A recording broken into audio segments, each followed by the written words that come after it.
Olá, todos bem por aqui? Riqueza Além do Dinheiro é o nosso bate-papo semanal para desenvolver o autoconhecimento financeiro. Eu sou a Juliana Bilha e aqui eu compartilho experiências e aprendizados que mostram que viver com mais leveza também faz parte de uma vida financeira mais consciente. No último sábado, agora, dia 21 de fevereiro, a Ninoca, que participou de, acho que 2 episódios atrás, minha companheira de 15 anos, partiu. Nós estamos de luto por essa perda tão grande, né, que dói nos nossos corações. Eu acredito que muitos de vocês já passaram por esse luto, né, dos nossos amigos peludos, dos nossos melhores amigos, e é muito difícil, né, e eu acredito que é importante a gente falar sobre ele. Eu, particularmente, assim, já passei por vários lutos, né? Vocês sabem dos meus pais, 4 pets, 3 aqui no Canadá, meu sogro. Então, assim, eu na verdade achava que ficaria mais fácil, viu? Conforme a gente, né, eu fosse tendo essa experiência. Mas, na verdade, é o contrário. Eu tenho aprendido, né, e percebido que quando alguém morre, na verdade a gente revive partes de todos os lutos que a gente viveu, não é só do luto novo. E me perdoem, eu tô gripada, acho que por conta disso também baixou bastante a minha imunidade, um pouco fanhosa a voz, então é por isso. Eu trouxe 3 menininhas, né, eu chamo ela de minhas menininhas, eu trouxe as 3 menininhas do Brasil aqui pro Canadá, então bastante gente me chamou de louca no período, só para vocês terem noção da importância delas aqui nas nossas vidas, né. Então é um processo realmente muito doloroso. A Ninoquinha ficou com a gente por 15 anos e assim, o Gui tinha 8 anos quando a gente pegou ela, com 40 dias, tão pequenininha, e se a gente parar para pensar, ele passou a maior parte do tempo da vida dele com ela do que sem ela. Então é bastante coisa, né, pra gente processar. Então, a gente trouxe as 3, a Lolo partiu assim, logo que a gente chegou aqui no Canadá, com 3 meses de Canadá, e meio que a cada 2 anos elas foram indo, né, porque eu trouxe 3 pets idosas para cá. Então, e aí eu acho que meio que acontecia assim, a Lolo foi, e aí eu tinha 2 ainda aqui para cuidar, então você meio que vai conseguindo, né, suprir um pouco dessa ausência. E aí depois foi a Shine, e aí tinha a Ninoquinha ainda pra gente cuidar. E agora eu tenho percebido essa diferença, assim, né, de não ter mais nenhuma aqui. Então, tem sido bastante desafiador, até porque tá muito recente, né? Tô gravando esse episódio na semana, né, que aconteceu. Então, assim, é muita coisa para processar, mas realmente eu acho que a gente tem que falar sobre isso. Então, como eu mencionei agora, eu tenho sentido isso, assim, que o luto, ele não acontece de maneira isolada, assim, ele é meio que acumulativo. Parece que a morte atual vai trazendo camadas que, às vezes, a gente achava que estava tudo organizadinho, mas nunca apagado, né? Então, a gente acaba fazendo essa organização, né, das emoções, do mental e tal, mas ela não se apaga, a gente jamais esquece. É como se a gente tentasse explicar o que aconteceu querendo voltar ao filme, sabe? Se a gente pudesse mudar a história. É um pouco isso, assim. E aí a gente vai reorganizando tudo de novo para seguir em frente. Então, quando alguém morre, é no dia a dia, gente. Tenho certeza que vocês sabem disso, mesmo que não seja, né, com pets, mas, enfim, pessoas próximas, mas é no dia a dia, nas pequenas lembranças, é a hora que o peito aperta, dá um nó na garganta, sabe, aquele frio na barriga, assim, né, no estômago, o choro que vem em momentos aleatórios do dia, é como se... Pelo menos assim, é o que eu sinto fisicamente, sabe? Nesse período de luto. E eu imagino que para cada pessoa seja diferente, né? Em alguns aspectos, mas também quero trazer um pouco mais, se aprofundar um pouco mais nesse tema. Eu acho que a gente precisa falar disso, porque é algo que às vezes as pessoas fogem de falar, ou falar, vai ser um episódio down, um episódio esclarecedor. Eu acho que isso é o mais importante, né? Então, como eu falei, cada um reage de uma maneira diferente. E nesse processo, eu comecei a ler o livro que estava na minha lista há bastante tempo, que é um livro do Freud chamado Luto e Melancolia, de 1917. E nesse livro, eu ainda não terminei, ainda estou lendo, mas ele diz, gente, que o luto se caracteriza por um sentimento de profunda tristeza, de inquietude. Além da dor psíquica, há uma retração do interesse pelo mundo. As coisas ficam, né, sem graça, uma espécie de empobrecimento temporário da nossa energia vital, né, que todos nós temos, que é essa energia de querer fazer, de querer viver, de querer construir coisas novas. Então isso é um processo, né?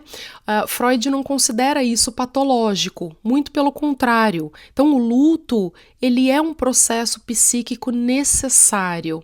Ele exige tempo, ele pode se estender de 1 a 2 anos e ainda ser considerado normal.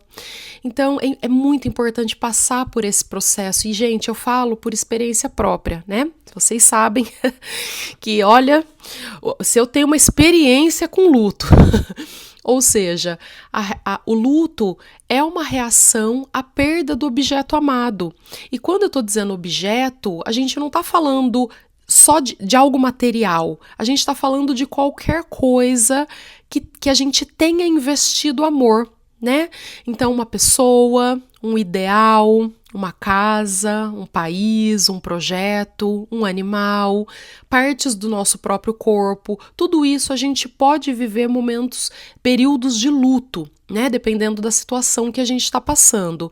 Então, o que eu tenho estudado bastante nesse período é uma palavrinha, que ela até é uma palavrinha estranha, mas vai fazer sentido aí para vocês, que chama catexia. A catexia, na psicanálise, é o investimento da energia psíquica, que é a libido, né? Então, a libido, segundo Freud, é a energia dos nossos impulsos e desejos, que não está ligado só à questão sexual. A catexia significa dirigir essa energia para algo ou alguém. Comentei com vocês, né, que a gente pode ter a catexia com relação a nós, né, ou partes do nosso corpo, e isso faz muito sentido quando uma pessoa, né, tem o transtorno de personalidade narcísica. A pessoa dirige essa energia toda de uma forma, obviamente, patológica nesse sentido, mas é direcionada para si próprio, né? Então, quando a gente ama alguém, a gente investe essa energia psíquica, a gente se vincula a essa pessoa e assim a gente coloca parte da nossa energia, seja na pessoa ou no objeto. Quando esse objeto ou pessoa desaparece, essa energia que a gente, né, da catexia, ela não desaparece junto, ela fica sem destino. E por isso todo esse sentimento, tudo isso que eu descrevi agora há pouco, que é o que eu estou sentindo no momento, que é justamente o trabalho do luto, é o trabalho que o luto faz, né? Então ele pega essa energia sem destino e ele precisa direcionar. O luto é o processo de retirada dessa energia que não desaparece, pouco a pouco, para ser investida num outro objeto ou num outro lugar. Então, conforme vai retirando essa energia, a gente vai conseguindo elaborar o processo de luto. Agora imagina, gente, quem pula essa etapa, quem tenta, né, enfim, eu não vou viver, não, tá tudo bem, vou passar por cima, isso é muito prejudicial, muito mesmo. Então, cada lembrança que a gente tem, né, é um puxão nessa energia, cada rotina interrompida, comentei com vocês agora, né, que a casa fica vazia, é uma evidência da ausência, é no cotidiano que o luto se impõe, não é no momento apenas da notícia, é a hora que acorda, percebe o silêncio, né, que é diferente. Ao passar pelo lugar, por exemplo, né, que a Ninoca ficava, a gente sente, é no horário da comida, o corpo sente, aquele nó no estômago. Então, tudo isso é o processo do luto e de transferir essa catexia para um outro lugar, direcionar ela para um outro lugar. Então, como eu falei agora, gente, não deixem de vivenciar isso, né? O luto, ele não vai embora num passe de mágicas, não dá para se livrar da tristeza e do objeto amado assim, instantaneamente. né? Então, o que torna, na verdade, o luto um processo interminável, na verdade, é a tentativa de evitar ele, né? O psiquismo precisa reconhecer a realidade da perda. Não dá para passar por esse processo sem isso. E aí, gente, assim, nesse livro, agora voltando para o livro, eu vi que tem uma distinção importante entre luto e melancolia. Então, no luto, a dor é dirigida ao objeto ou ser perdido. Na melancolia, a perda se desloca para o próprio eu. Então, a pessoa não sente apenas eu perdi alguém, mas ela sente eu me perdi. A autoestima se fragiliza, aí surge a culpa excessiva, a autocrítica intensa, e é como se o objeto perdido tivesse sido incorporado ao próprio eu, né? E agora esse eu acaba que se ataca, vamos dizer assim. Então a melancolia ela é muito profunda. Tomar cuidado para não ir para esse lugar, tomar cuidado para não, né, para vivenciar o luto da maneira que deve ser vivido, mas entender também quando ele está se aprofundando e indo para um outro lugar. Então, o luto, ele é uma experiência pessoal. Ele não existe padrão, né? Mas, gente, junto com o luto individual, existe o que a gente ouve falar por aí das fases do luto. Eu quero passar por elas com vocês, porque eu não sei até onde chega esse podcast, até onde pode chegar. Então, eu acho que é importante as pessoas entenderem que tá tudo bem, né? Que essas fases existem, que tá tudo bem, que faz parte do processo, né? Então, o primeiro processo do luto é a negação e o isolamento. Então, a negação é um mecanismo de defesa psíquica que filtra, gente, aquele impacto da notícia, aquele desmoronamento que a gente tem de uma vez, né? Então a nossa mente, ela se recusa em retirar a libido ou fazer a catexia do objeto imediatamente, que é isso que a gente está falando. Então vem aquele processo de negação.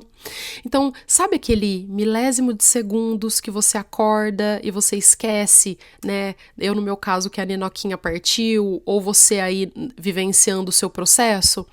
Esse gesto automático de olhar para o lugar, né, onde ficava a caminha dela, de preparar a comida. Hoje mesmo eu fui encher minha garrafa de água e sobrou um pouquinho de água na garrafa.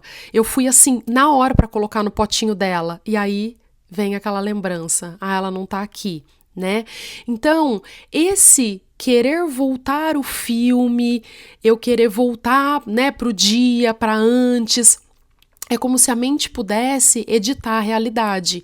Então, faz parte do processo de negação e faz parte também do processo de ficar um pouquinho mais reclusa, né? As pessoas que estão passando por esse processo, se você vê que a pessoa, né, obviamente ter o momento ali por ser muito recente, não se a pessoa se isolar por muito tempo, mas entender que faz parte, né? Eu recebi flores no dia de uma amiga querida, então é um carinho, muitas mensagens, muitas mensagens, clientes, alunos, seguidores, amigos, família. E eu até comentei com vocês, né, que cada um vivencia essa fase de uma maneira diferente. Por exemplo, vou dar um exemplo aqui em casa, né, no dia seguinte que a Ninoca partiu, o Samuel tirou tudo dela da frente, né, tirou a caminha, tirou a comidinha, tirou as coisas e tal. E eu fiquei de cama 2 dias, assim, muito mal, e acho que é por isso até que baixou minha imunidade. Mas quando eu levantei, não tinha nada dela e eu fui voltando, todas as coisas no lugar. Eu fui voltando. Por quê? Porque o meu processo eu preciso ver, eu preciso sentir o cheirinho dela na cama, então eu vou toda hora na caminha cheirar, sabe assim? E ele precisou tirar da frente. Então eu não voltei tudo, eu voltei só o potinho de petisco e a caminha, mas o restante eu não voltei. Por quê? Pra gente tentar também balancear isso, né? Bom, a segunda fase, pessoal, é a raiva. Então vem uma revolta contra a impotência. A gente entende que é impotente perante a vida, perante a finitude, né? Então é a frustração de ter passado por isso tantas vezes, como eu comentei com vocês logo que eu abri esse episódio, né? De sentir que dói mais, né, que, igual eu falei, a finitude, sei lá, será que eu podia fazer alguma coisa diferente? Então, é isso, é basicamente a indignação, porque o mundo continua girando e a gente está sentindo essa dor, né? Então, tá tudo bem, faz parte do processo. Terceira fase, gente, é a barganha ou a negociação. Então, cada um está numa fase, cada um às vezes entra numa fase já diferente. Então, essa fase, que é da barganha, é a fase mais cansativa mentalmente. É a nossa razão tentando negociar com o passado para aliviar a dor que a gente está sentindo no presente. Né? Então, é aquilo que eu falei, poxa, será que se eu tivesse percebido antes, será que foi o clima, e não foi nada disso, sabe? Às vezes eu fico, eu devia ter dado todos os petiscos que ela queria, sabe? Então, assim, é isso, é o tentar racionalmente mudar a história, é tentar barganhar, né, em vão, porque a gente sabe que a gente não tem controle de nada, a gente não tem controle sobre a vida, e todo mundo sabe que é o processo natural da vida, né, então essa é a negociação. A quarta fase é a tristeza ou depressão, né, por um período, não uma depressão prolongada, mas a tristeza. Aqui, a dor deixa de ser reativa e ela passa a ser reflexiva. Então, é a manifestação física do que a gente está sentindo. Eu até comentei com vocês agora há pouco. O nó na garganta, aquele aperto no estômago, no peito, né? É a ficha que cai a cada dia. Então, né, eu comentei com vocês que cada uma que foi partindo, eu fui direcionando a catexia para outra, mas agora eu não tenho, né? Então, talvez seja um processo diferente, né? Então, assim, o excesso de amor acumulado, que vira dor física. Então, às vezes, diante de um luto, a gente sente dor física. No Dalolô, que foi o primeiro, eu tinha muita dor física, gente. Era uma coisa horrorosa, né? Então, que tá aqui, né? Tá representado e eu preciso, no meu caso aqui, direcionar para um outro lugar que vai acontecer naturalmente, tá? E a quinta fase, gente, que, né, dentro dessas fases do luto seria a última fase, é a aceitação, é a integração da perda. Então, aceitar não é a gente ficar feliz, não é a gente esquecer, fingir que não existiu, é admitir que a perda é permanente, mas que é possível continuar vivendo com essa saudade, com essa ausência, né? Então, no dia que eu olho as fotos, que eu vou olhar as fotos delas, eu vou falar, putz, esse dia foi muito legal, foi muito engraçado, elas estavam felizes, e não vai vir essa dor, esse aperto no peito, né? É aquele calor, aquela saudade da história vivida, da felicidade vivida, né? Então, quando a Ninoquinha deixar de ser uma ferida aberta, né, que tá muito recente, vai acontecer essa estrutura emocional, eu sei que vai, né? Então, a aceitação é entender que ela não está aqui, neste momento, no presente, mas a marca dela está na nossa história, na história do Gui, que cresceu com ela, né? Então, isso é muito, muito lindo, isso é muito importante para esse processo. E aí, gente, eu fui pesquisar essas 5 fases do luto, né, que foi classificado pela Elizabeth Kubler-Ross, mas anos depois, um pesquisador chamado David Kessler, se eu não falei errado o nome dele, ele trabalhou com a 6ª fase do luto, que é o sentido. E aí o Kessler percebeu que a aceitação, que era a 5ª fase, não era o ponto final. Porque aceitar que alguém morreu é reconhecer um fato, mas não é o que faz a pessoa levantar da cama e ter um propósito, né? O que move a gente é ter um sentido. Então é aqui, gente, que ele começou a estudar através da logoterapia do Viktor Frankl, que acaba dando um chão pra gente, né? Torna isso o nosso chão. Então, o Frankl, eu comentei já sobre ele em outros episódios, mas ele foi um psiquiatra austríaco que sobreviveu ao campo de concentração, né, lá na Alemanha. E ele desenvolveu a logoterapia, que é a partir da ideia de que o ser humano pode suportar qualquer como se ele tiver um porquê. Então, para dar sentido, não é justificar a perda, né? A gente falando aqui do luto. Não é dizer, foi melhor assim, tava, sei lá, doente, tava velhinho. É reconhecer que, diante daquilo que não pode ser mudado, existe uma postura, existe algo possível, né? Uma postura possível.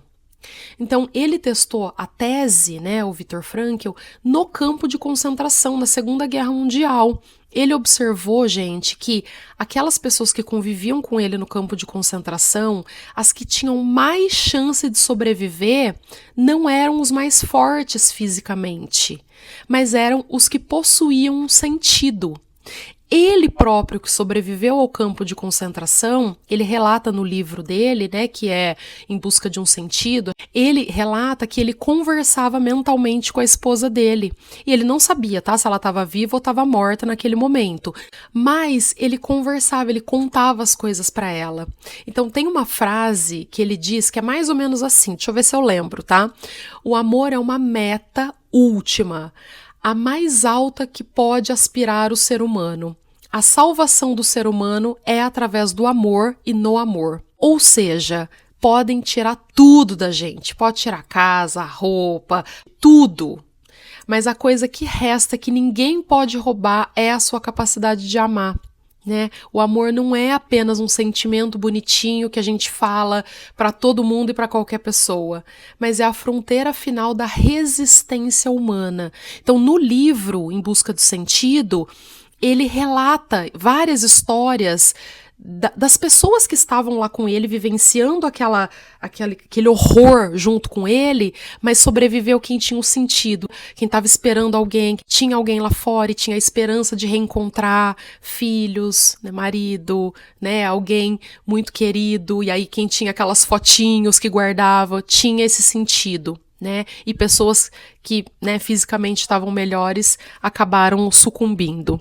Então, quando o amor permanece, mesmo sem um objeto físico, isso o Viktor Frankl chama de autotranscendência. Já é um outro patamar, um outro tipo de nível, vamos dizer assim, de amor e da gente realmente transcender. E aí, será que é possível a gente recomeçar depois do luto? Como é que a gente faz isso, né? Porque eu penso que o recomeçar não significa apagar a dor. Não vai acontecer, né? Não significa substituir simplesmente, né? A gente não vai substituir quem se foi, né? O objeto amado. Significa permitir que essa energia que estava totalmente investida naquele vínculo encontre novos destinos, sem que isso seja vivido como uma traição. Né? Então, às vezes mães, né, que perderam filhos se sente, né, traindo, às vezes se tem um outro filho, se direciona o amor para outro lugar, mas não é uma traição, esse é um processo natural e necessário. E para quem acredita, existe também a dimensão espiritual. E quando a gente fala de espiritualidade, a gente não está falando de religião, tá? Todos nós somos seres espirituais. Então, isso nos convida também a observar a dor sem o apego excessivo ao sofrimento. Então, tanto a transcendência quanto a gente estar mais espiritualizado quanto for possível, isso é um processo também, é entender com a consciência sobre a finitude da vida, né? Não é apenas a morte física, mas isso é sobre ciclos também. Então, quando a gente passa por um fim de um relacionamento, também é um tipo de luto. Quando a gente passa pela demissão de um emprego, também é a finitude, é o fim de um ciclo, também é um tipo de luto. A falência dos negócios, quando os filhos saem de casa, a mudança de um país, né, desestrutura a nossa identidade. Então, cada fim exige um pequeno trabalho de luto. Não é somente da morte em si ou do desencarne, né? Então, recomeçar eu vejo muito como uma maneira de aceitar que a vida é feita de encerramentos sucessivos, né? A nossa tarefa não é evitar a dor. Muito pelo contrário, eu acho que quando a gente trabalha nessa evitação, é o que torna o ciclo mais difícil. Mas é atravessar essa fase de modo que ela não se cristalize, que isso não vire a nossa própria identidade, entende?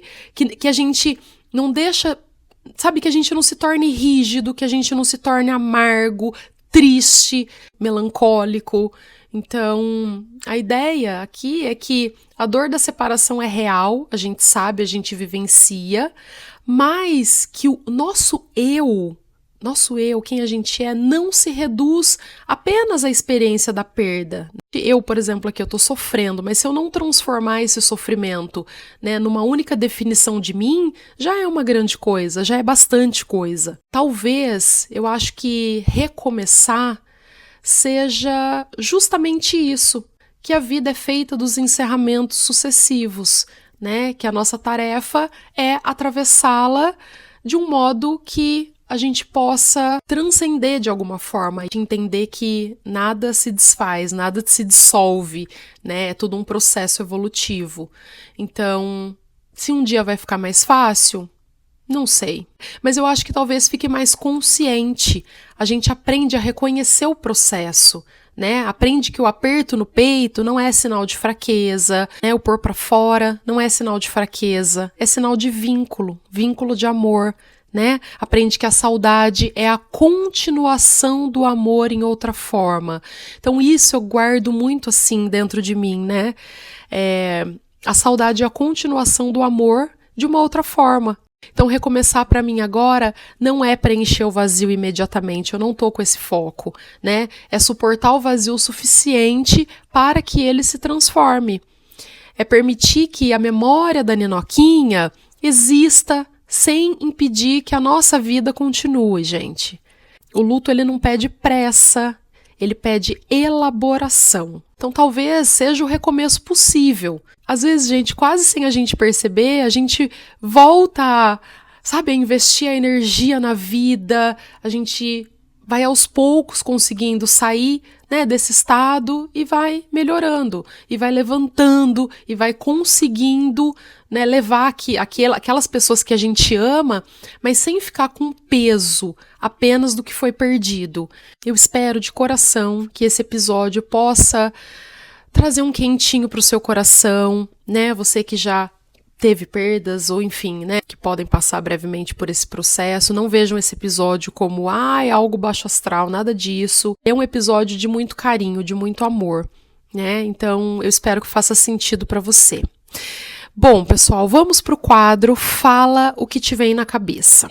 Esse é um quadro onde eu conto algo aleatório que aconteceu comigo, não tem nada a ver com o tema, que eu vi, que eu li, que eu vivi e que me fez refletir. E bom, quero contar um negócio para vocês o seguinte. Essas semanas para trás, agora, eu ouvi a seguinte frase de uma moça lá chamada Liene, do hospital que eu trabalho aqui no Canadá. Ela olhou bem na bolinha do meu zóio e falou assim: viu, você é robô? Assim.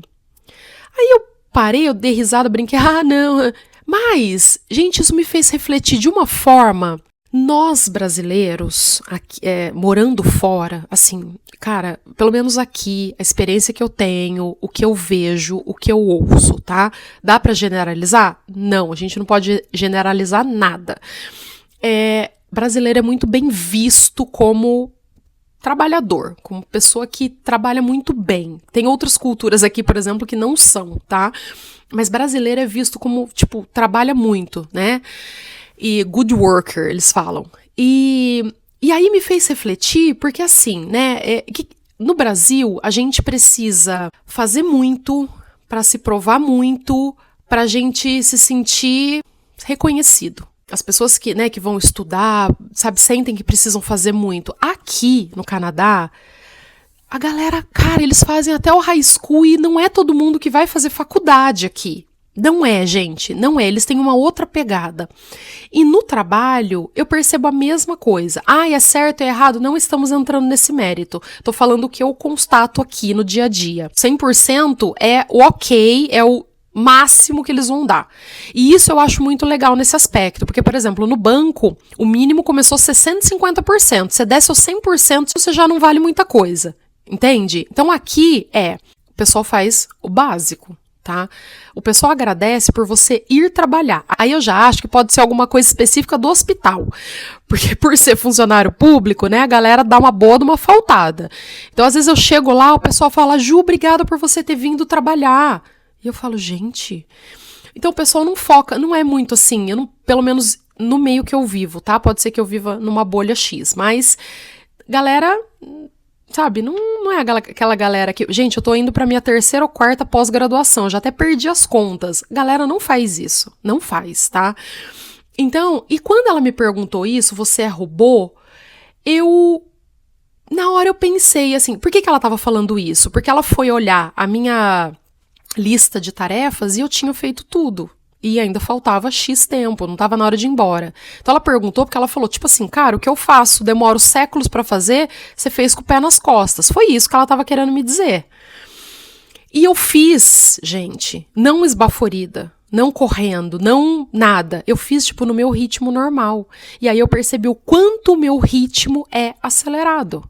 Quanto o meu ritmo está acelerado.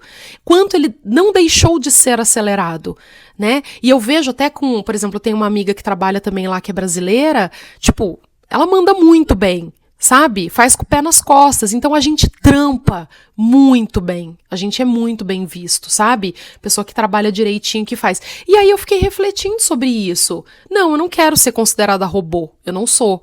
Então, assim, talvez eu tentar entrar num equilíbrio, né? Entre eu tô correndo, eu tô fazendo correndo, não preciso fazer correndo.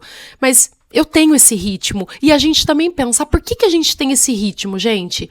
Eu penso que é isso, porque a gente tem que se provar muito o tempo todo, sabe? Isso eu acho que vem um pouco da gente, né, ser considerado um país emergente e a gente, às vezes, ficar pagando pau mesmo para país desenvolvido, achando que a gente é o cocô do cavalo do bandido. Nós não somos. A gente é um puta de um profissional. O brasileiro é muito profissional. Obviamente, né, com as devidas reservas, mas no geral nós somos. Então, se a gente tivesse a autoestima boa, a gente passava um rodo, meus amores. Olha, eu vou falar pra você que quase no mundo todo a gente passava, é que a gente tem uma síndrome de vira-lata, a gente não sabe o quão bom a gente é.